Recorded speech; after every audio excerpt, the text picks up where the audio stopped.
Esto ya es un ordenador funcional. Todo lo demás que os voy a contar de aquí a fin de curso, todo es sin cambiar esto, porque esto no cambia nunca. El modelo de Turing sigue inalterado y todos los ordenadores siguen siendo máquinas de Turing de programa almacenado. Todos los cambios van a hacer más rápido y más barato. Y en los últimos años se ha añadido un tercer pivote, que es menos consumo. Y aparece el concepto de rendimiento por vatio.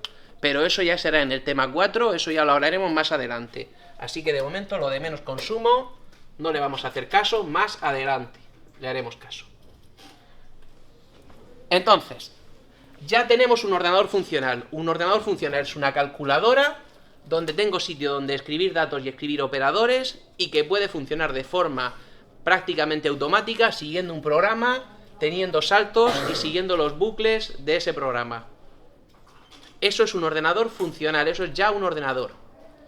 Primer cambio, primera cosa que hay que hacer y que es necesaria para que un ordenador funcione con esta arquitectura: el concepto de ciclo de reloj.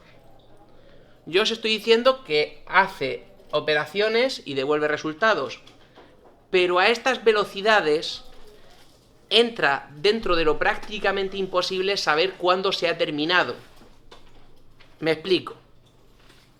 Si yo cogiera y dijera, venga, pues cada vez que termino una operación, mando la siguiente.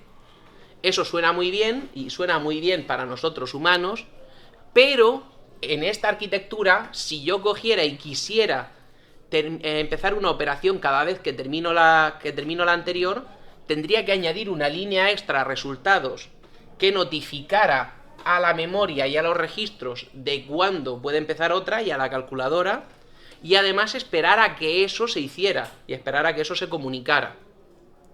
Eso haría que el ordenador fuera mucho más lento y eso es intolerable. Así que eso no se hace. En lugar de eso se establece lo que se llama un ciclo de reloj. Los ciclos de reloj, la forma más fácil de entenderlos es imaginar una película de romanos. Una película de estas antiguas en las que van en un barco y el barco funciona con esclavos y los esclavos van dándole a los remos. Pero es muy importante que todos vayan dándole a los remos al mismo tiempo. ¿Quién marca que vayan dándole a los remos al mismo tiempo? Decídmelo vosotros. En las películas de romanos hay un tío, normalmente muy grande, con un tambor que le va dando a un ritmo perfectamente marcado. Pensad un momento en el concepto. Un tío marcando pum, pum, pum, pum, pum. Lo que está el tío marcando es cuándo hay que hacer cada movimiento. Remo, remo, remo, remo, remo, remo, remo, remo. Eso es exactamente lo que es un ciclo de reloj. Todos los microprocesadores llevan lo que se llama un reloj. No es un reloj en el sentido de que marca fecha y hora, sino un reloj en el sentido de que va marcando tiempos. Y que va marcando cada cierto tiempo da un golpe, cada cierto tiempo da un golpe. Y va haciendo. Yo lo estoy haciendo una vez por segundo, pero un reloj de microprocesador normal y corriente es, como decíamos el otro día, 3 GHz. 3.000 millones de veces por segundo. Pues vale. Pues cada 3.000 millonésima de segundo da un golpe. Y cada vez que se da un golpe, se empieza una instrucción nueva. Eso es un ciclo de reloj. Primera cosa que tenéis que saber: la velocidad de un microprocesador en gigahercios no es la velocidad real a la que funciona. Eso sería como decir que un barco va más rápido cuanto más rápido le des al tambor. Pues no. Ni en broma. Dependerá de cuánto pese el barco, dependerá de cuánta gente tenga dándole a los remos, dependerá de si los que van remando son capaces de mover los remos al ritmo que va el tambor, porque si el tambor da demasiado rápido y la gente se descoordina, ya la has liado. Entonces, ¿que la velocidad a la que das en el tambor tiene que ver con la velocidad del barco? Por supuesto que sí. Por supuesto que tiene que ver. Pero tomar eso como medida única de cómo de rápido va el barco es una estupidez. Lo veremos en más detalle. Hay muchas más razones por las que los gigahercios no son velocidad, pero ya tenéis la primera. Entonces, en los primeros diseños de microprocesadores, lo que se hacía era que entre golpe y golpe se hacía una instrucción completa. Decías, me aseguro de que cuando yo cojo y doy el siguiente golpe de reloj y meto una instrucción nueva en la ALU, la anterior ya ha terminado. Porque además, si cojo y me pongo a hacer dos instrucciones en la calculadora al mismo tiempo, las mezclo y por tanto me las cargo las dos. Así que es importante que antes de meter una instrucción nueva, la anterior haya terminado. Eso funcionaba muy bien y eso era muy buena idea. Y simplificaba muchísimo la forma en la que se diseñaba un procesador. Pero tenía un problema fundamental y muy importante, que es el siguiente. Yo cojo y dibujo aquí. Esto es tiempo, hacia acá, y voy poniendo determinadas operaciones. Lo que tarda una suma, lo que tarda una resta, lo que tarda una multiplicación y lo que tarda una división, que son las operaciones más básicas aritméticas. Bueno, hay operaciones todavía más básicas que esas, pero bueno, estas son operaciones básicas aritméticas que puede hacer un ordenador. Os he dicho que hace operaciones muy sencillas. Bien, supongamos que una suma tarda esto, ese trocito de tiempo. Vale. Una resta, ¿cuánto tarda? Más que una suma, más o menos lo mismo. A veces tardará menos, a veces tardará más, pero más o menos lo mismo, ¿verdad? Venga, una multiplicación. Una multiplicación tarda bastante más que una suma, ¿verdad? Vosotros sabéis perfectamente que una multiplicación, para hacerla tienes que hacer multiplicaciones de una cifra y luego muchas sumas, ¿verdad? Entonces va a tardar más por narices. Digamos que una multiplicación tarda esto. Pero ¿y una división? Para hacer una división hay que hacer sumas, restas, multiplicaciones. Y además varias. Entonces una división tarda mucho más. He dicho que un ciclo de reloj tiene que dar tiempo a que se termine cualquier operación. Entonces, ¿qué es lo que pasa haciendo los ciclos de reloj así? Pasa que el ciclo de reloj tiene que durar lo que dure la instrucción más larga. Eso tiene un problema, que es que todo este tiempo lo estoy desaprovechando, todo este tiempo lo estoy desaprovechando, todo este tiempo lo estoy desaprovechando. Y quiero hacer las cosas más rápidas y más baratas. Eso no se consigue desaprovechando cosas. Tengo aquí una línea de tiempo, ¿vale?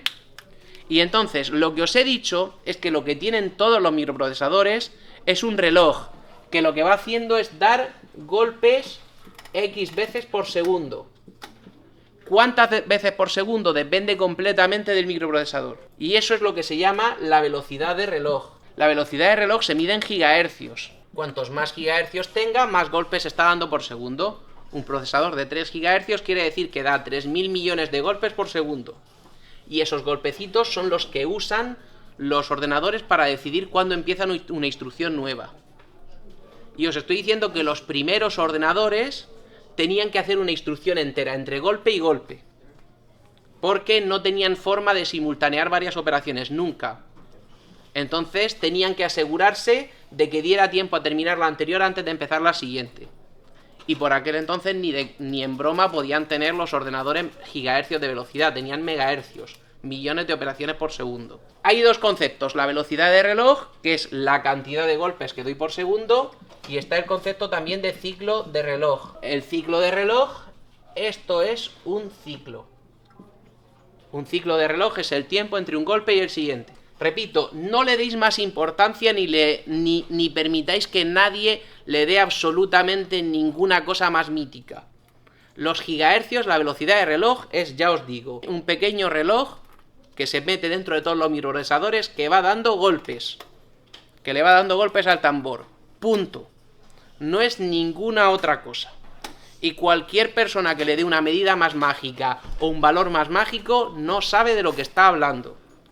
Si os ponéis a leer cualquier artículo relacionado con esto y dice que los gigahercios son velocidad y que un procesador con más gigahercios es más rápido que otro con menos, directamente podéis coger el artículo y tirarlo a la basura. porque no tiene ni idea de lo que habla ni en lo más básico. ¿De acuerdo? Los gigahercios están relacionados con la velocidad, por supuesto, porque importa cómo de rápido le des al tambor para cómo de rápido sea.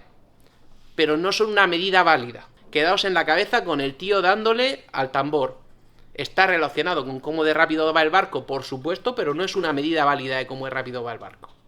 Una vez que le pones reloj, dices, lo más cómodo y lo más sencillo, lo más fácil de modelar, es que en cada ciclo de reloj, entre golpe y golpe, dé tiempo de hacer una instrucción completa. Porque, como os decía, si yo hago el ciclo más corto y digo, venga, ¿y si me conformo con esto? Pues si me conformo con esto, mientras haga sumas, restas o multiplicaciones, genial, porque además desperdicio menos tiempo, puedo tener más gigahercios, pero cuando haga divisiones se van a romper. No van a funcionar las divisiones. Porque cuando está terminando la división le mete la siguiente instrucción, se mezclan las dos instrucciones y la calculadora da resultados incorrectos. Y entonces el ordenador se cuelga. Eso es lo que pasa cuando se overclockea un ordenador de más.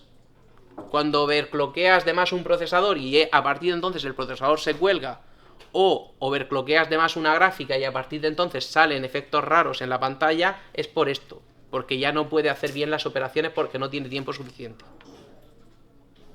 Bien, repito, esto no era en absoluto una solución ideal, de ninguna de las maneras. Porque, como he dicho, desperdiciábamos mucho tiempo en todas, excepto en las cosas más largas. Y eso no era en absoluto nada bueno si queremos más rápido y más barato. No voy a conseguir eso desperdiciando recursos. Entonces aparece el primer gran cambio y fundamental en cómo funcionan los ordenadores, que es la segmentación. El nombre de segmentación, en mi opinión, es bastante más claro por una vez el nombre en castellano que el nombre en inglés. En inglés es pipelining, ahora después os explicaré por qué. Y lo de segmentación es una idea súper sencilla, que es, ¿y si en lugar de que un ciclo de reloj sea una instrucción completa, parto las instrucciones en trocitos pequeños y digo que un ciclo de reloj es un trozo de instrucción en vez de una instrucción completa? Si hago eso, y por ejemplo decido que el ciclo de reloj es de este tamaño y he partido todas las instrucciones en trozos de ese tamaño, a partir de ahora no desperdicio nunca, jamás tiempo. Porque siempre estoy haciendo las cosas en trozos lo suficientemente pequeños para que pueda estar siempre alimentada la ALU y siempre utilizando la memoria y siempre utilizando los registros. Y no habría ningún problema. Eso ya de por sí es una idea muy buena, pero cuando se implementó esa idea, vino con una segunda parte. La segunda parte también es muy interesante. Voy a girar la cámara, que no lo hago nunca. Hasta aquí. Vamos a poner el ejemplo que se pone aquí siempre, que es el ejemplo de una fabricación de coches. Entonces, supongamos que yo tengo, por ejemplo, una fábrica de coches y tengo determinados operarios que trabajan en esa fábrica de coches en cosas distintas cada uno. Y tengo, por ejemplo, uno que se encarga de la carrocería. Sería de la estructura del coche, por ejemplo. Esto evidentemente me lo estoy inventando, no tengo ni idea de cómo se fabrica un coche. ¿Vale? Supongamos que luego hay otro equipo que se encarga de la carrocería. Luego hay otro que se encarga de las puertas. Y otro que se encarga de pintar. ¿De acuerdo? Y supongamos que, para simplificarnos los cálculos y para que todo quede más bonito, supongamos que cada uno tarda 1 hora. Se tarda 1 hora en hacer la estructura, 1 hora en poner la carrocería, 1 hora en poner las puertas y 1 hora en pintar. Mentira cochina, pero bueno, nos lo imaginamos. ¿De acuerdo? Y el tiempo hacia allá. Entonces dices, pues vale, pues yo cojo mi coche Parece más una bota que un coche, pero no me juzguéis. Vale, yo cojo mi coche y cojo y le monto la estructura. Cuando termino de montar la estructura, cojo y monto la carrocería. Cuando termino de montar la carrocería, monto las puertas. Y cuando termino de montar las puertas, lo pinto.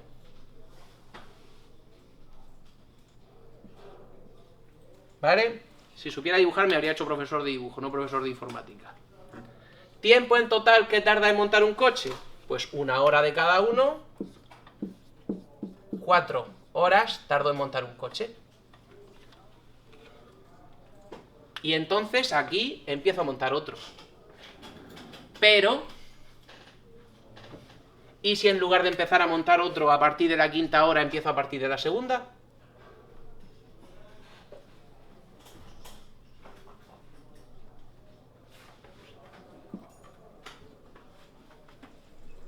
Entonces, en la 3ª hora podría montarle la carrocería. En la 4ª hora podría montarle las puertas.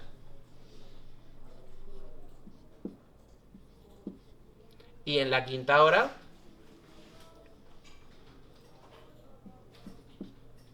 podría pintarlo.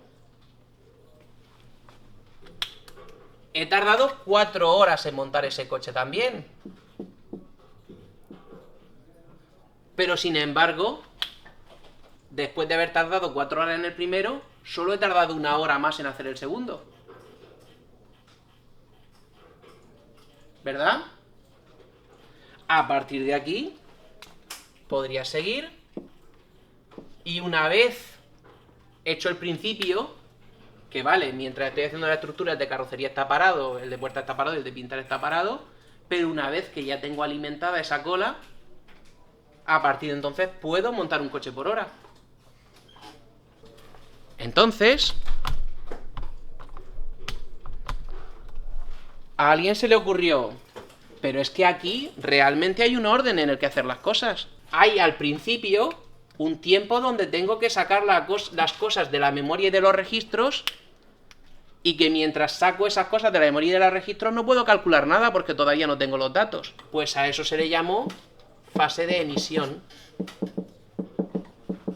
La fase de emisión es la que hay desde que cojo y empiezo la instrucción hasta que consigo todos los datos que necesito para hacer la instrucción.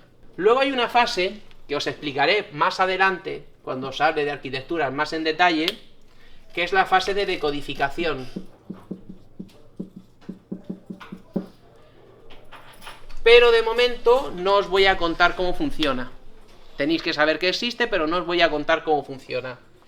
¿Cómo llamo a las cosas que os cuento que existen, pero no os cuento cómo funcionan? Magia negra. ¿Fase de ejecución? No, hombre, la fase de ejecución es obvia.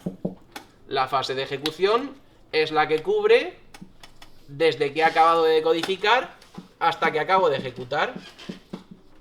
La parte de hacer las cosas en la calculadora, propiamente dichas, se llaman fase de ejecución.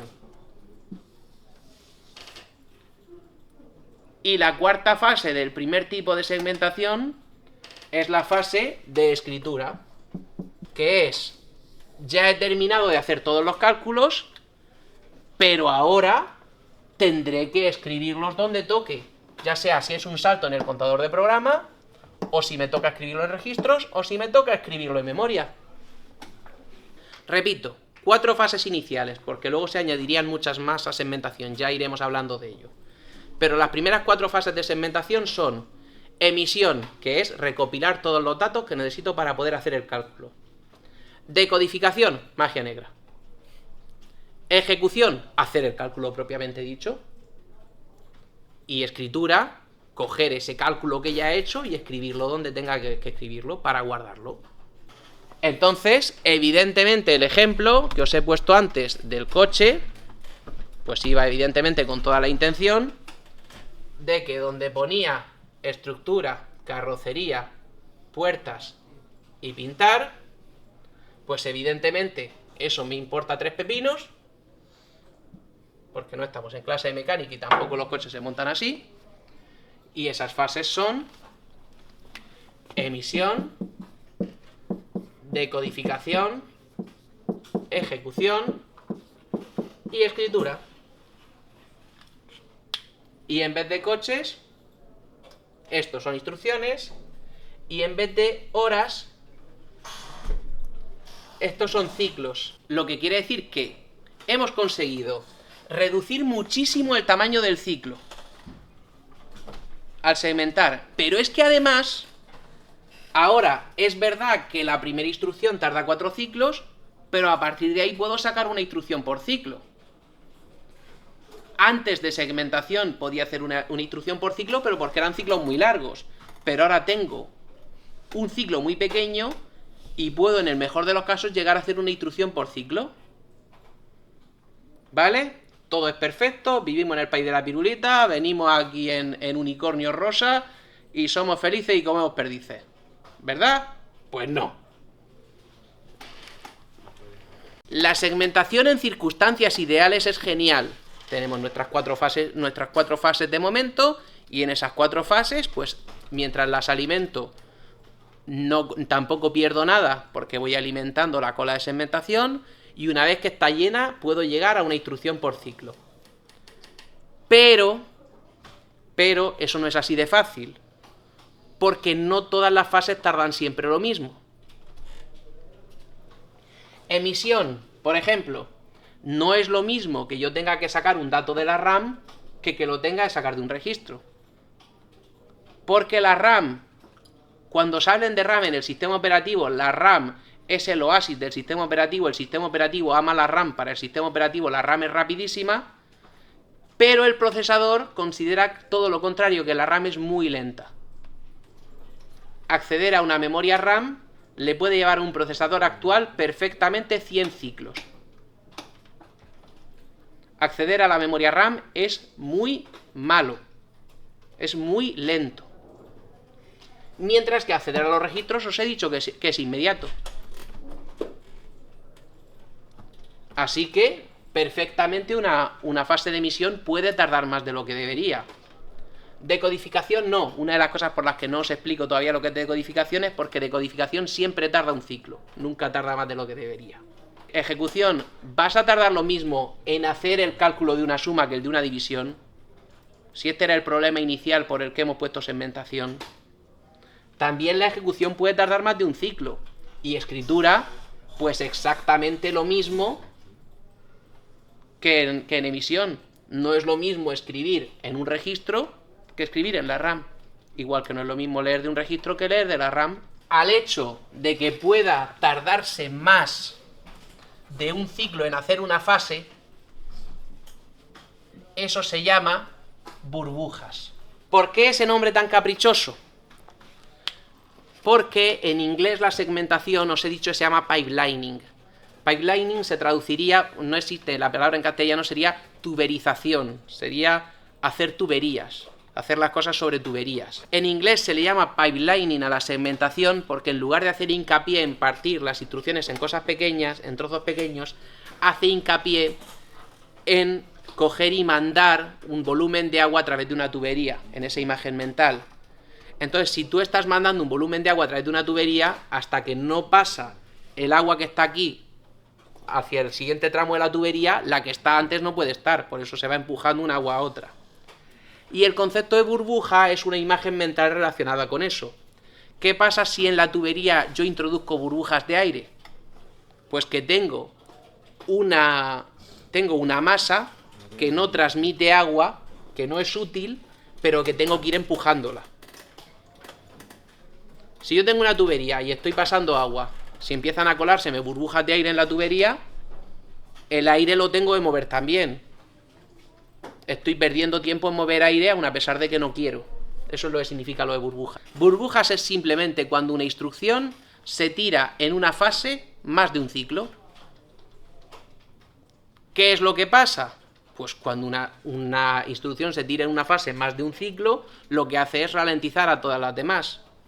Si yo tengo aquí mi cola de segmentación, tengo aquí mi emisión, mi decodificación, mi ejecución y mi escritura, si yo tengo, por ejemplo, una burbuja en emisión, y yo tengo aquí la instrucción 1, en el siguiente ciclo, lo que pasa es que la instrucción 1 no puede bajar. Sigue en emisión, sigue en emisión, sigue en emisión. Si se tira, por ejemplo, 5 ciclos en emisión, en el sexto baja de codificación, pero claro, esto evidentemente es un problema, porque mientras esa instrucción está bloqueando emisión, no puedo emitir ninguna otra, porque la unidad de emisión está ocupada. En decodificación ya os he dicho que no puede haber burbujas. Si luego llegara a ejecución y sigue habiendo burbujas, pues entonces lo mismo, tarda más tiempo en ejecutarse. Entonces una instrucción 2, que aquí ya habría conseguido emitirse en la 6, supongamos que la instrucción 2 sí que puede hacer todas las fases una por ciclo. Pues aquí ha tenido de pararse, no puede emitirse hasta que no se emita la 1, decodificarse no hay ningún problema, pero mientras esta está bloqueada en ejecución, 2 ya está decodificada, pero aún así tiene que bloquearse aquí. Porque las instrucciones tienen que salir por orden. En una máquina de tuning es importantísimo que las instrucciones se ejecuten en el orden que esperamos que se ejecuten. Entonces tú no puedes simplemente decirle a 2 que adelante a 1. Entonces, lo que está pasando es que no solo tengo una instrucción parada, sino que voy parando a todas las que vienen detrás. Esos son las burbujas. ¿Vale? Esto es un problema, pero vamos, bajo ningún concepto un problema lo suficientemente grave como para no hacer segmentación. Hacer segmentación sigue siendo mucho mejor que no hacerla, pero aparecen otros problemas. Partíamos de un ordenador funcional, al ordenador funcional le pusimos reloj porque sin reloj no podría funcionar, y ahora le hemos añadido segmentación, y hemos conseguido que el ordenador sea más rápido y más barato. Bueno, miento, en este caso sería mucho más rápido y más caro. Pero a ver, lo de más rápido y más barato es en comparación. Si algo es mucho más rápido y solo un poquito más caro, se sigue cumpliendo la relación de que es más rápido o más barato. Es el rendimiento por euro lo que importa. ¿Me explico? Entonces, hemos hecho el primer gran cambio, que es añadir segmentación. Y hemos conseguido mucha más velocidad a cambio de muy poco extra de precio. Más rápido, más barato. Pero las burbujas nos están complicando la existencia. Os adelanto, los 3 tipos son burbujas de memoria, burbujas de ejecución y burbujas de saltos. El próximo día empezamos a verlas.